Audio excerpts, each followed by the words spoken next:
Oi, oi, gente! Bem-vindos a mais um Dragnóstico.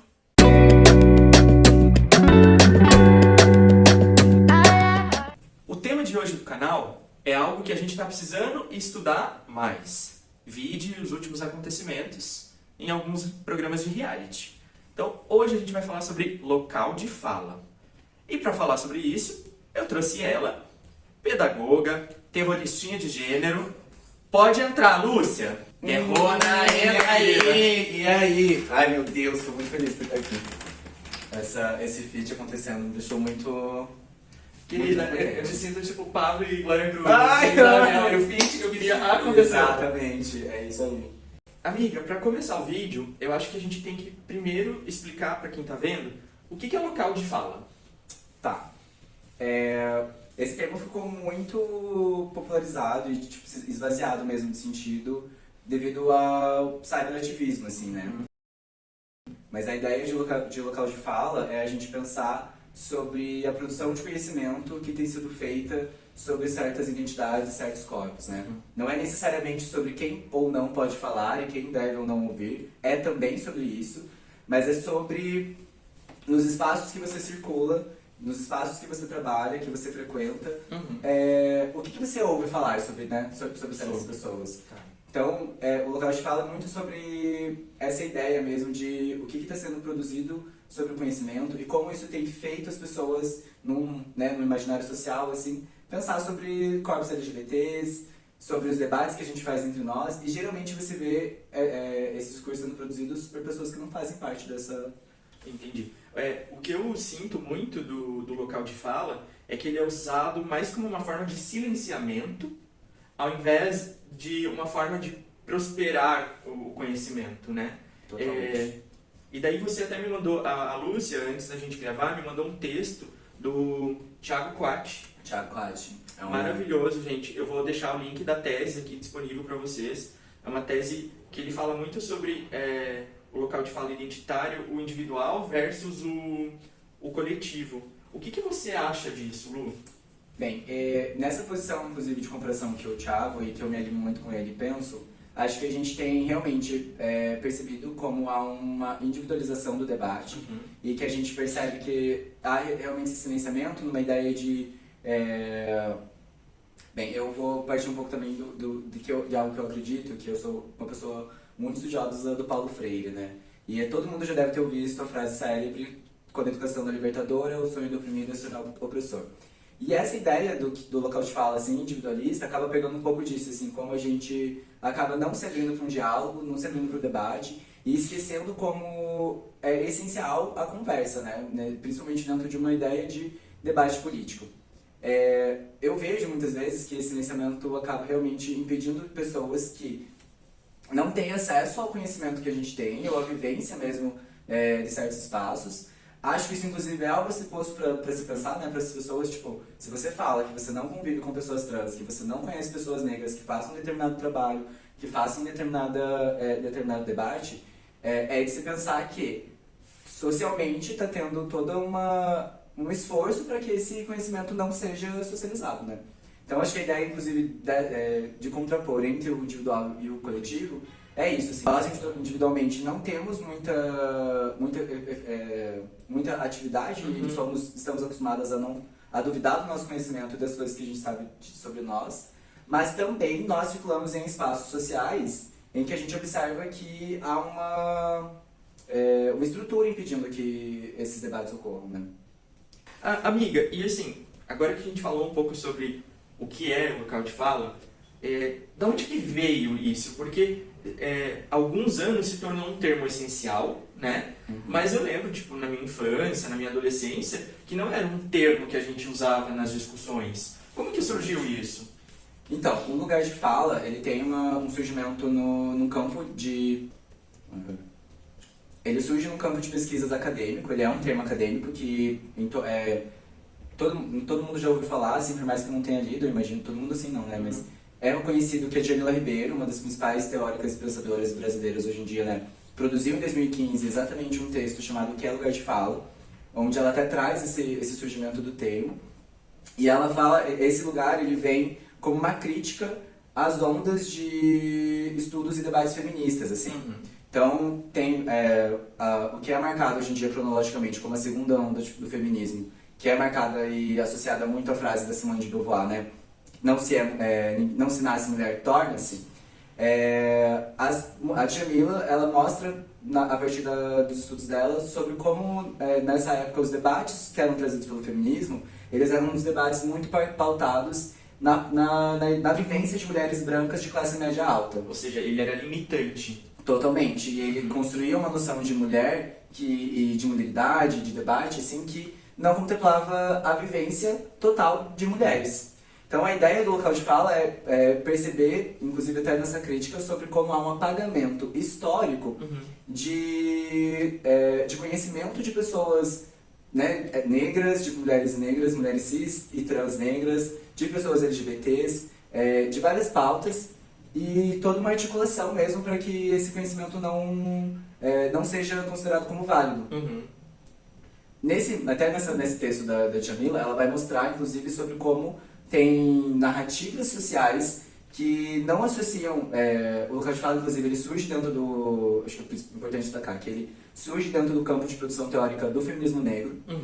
E aí ela demonstra como há um processo de não associar as identidades negras a uma ideia de intelectualidade.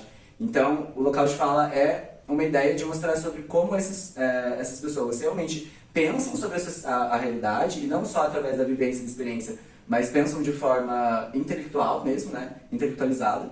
E aí ela faz essa proposta do local de fala sobre como a gente precisa trazer a ideia de que corpos têm voz, e a voz deles precisa ser também ouvida e legitimada.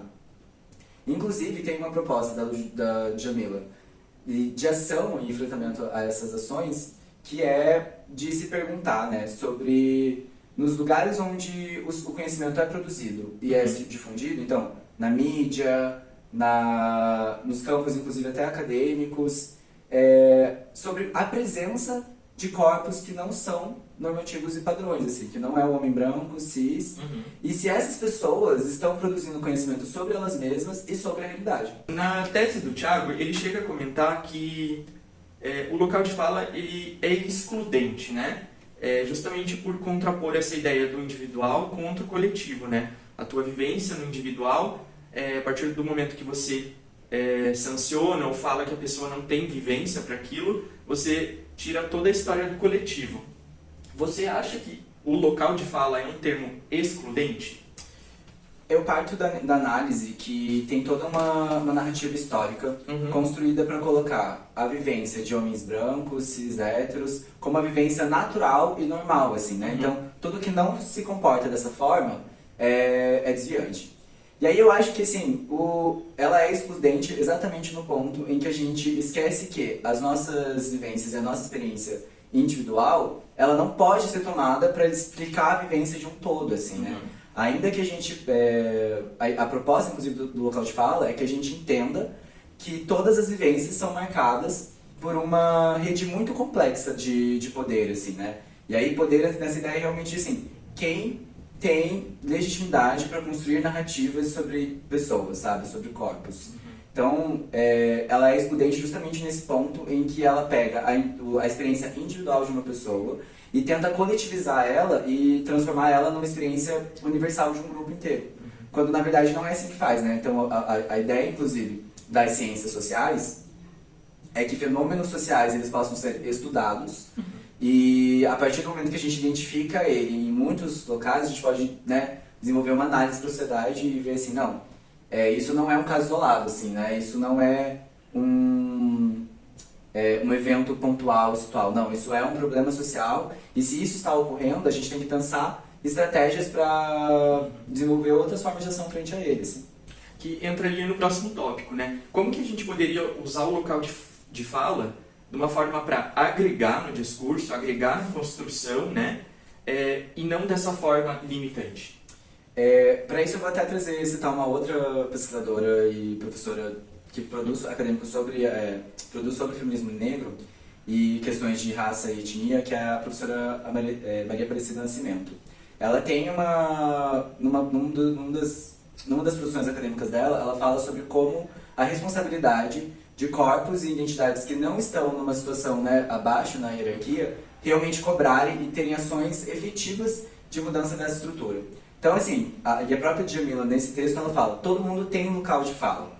Porque a ideia é que todo mundo está situado numa relação de produção de conhecimento. Sim. Então, uma das principais atitudes é essa. Se você está, por exemplo, num espaço, vou citar um exemplo, você é jornalista, você está numa redação e você nota que nessa redação ou não surgem pautas de produção de matéria para falar sobre questões sociais, ou não tem pessoas nesse local que negras, pessoas trans, não tem pessoas produzindo conhecimento, e não só conhecimento sobre as nossas dores e as nossas vivências, né? Mas todo tipo de conhecimento.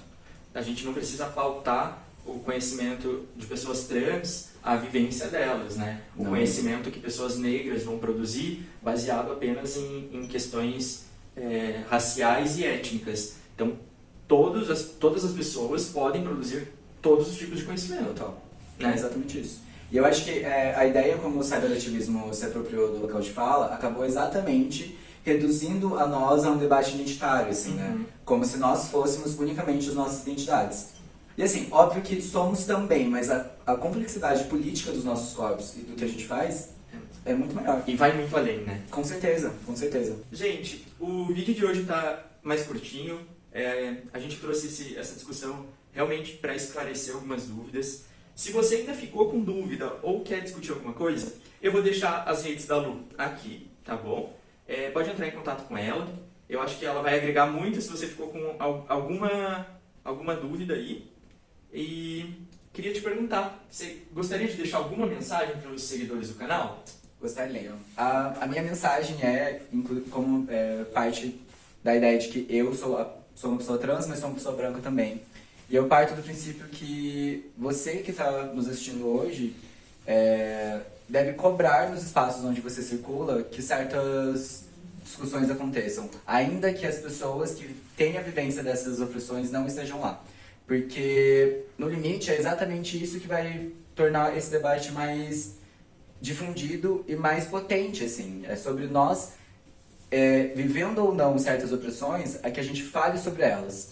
Às vezes do local de quem comete e age para que a opressão se perpetue, e aí a gente tem que policiar as nossas ações. Às vezes como corpos que vivem elas. Porque isso, dividir o local de fala e dividir esse local de produção do conhecimento é também dividir o peso que é colocado em nós, pessoas trans, pessoas negras, pessoas que vivem opressões e vivem a violência, de carregarmos a luta contra isso sozinhos. Se você gostou do vídeo de hoje, se inscreve no canal, comenta, compartilha, manda para aquele seu amigo que já usou o local de fala de uma forma meio errada, para ele dar uma revisada no conteúdo, tá? Eu sou a Ru, e quem é você? Quem é ela? Quem é ela?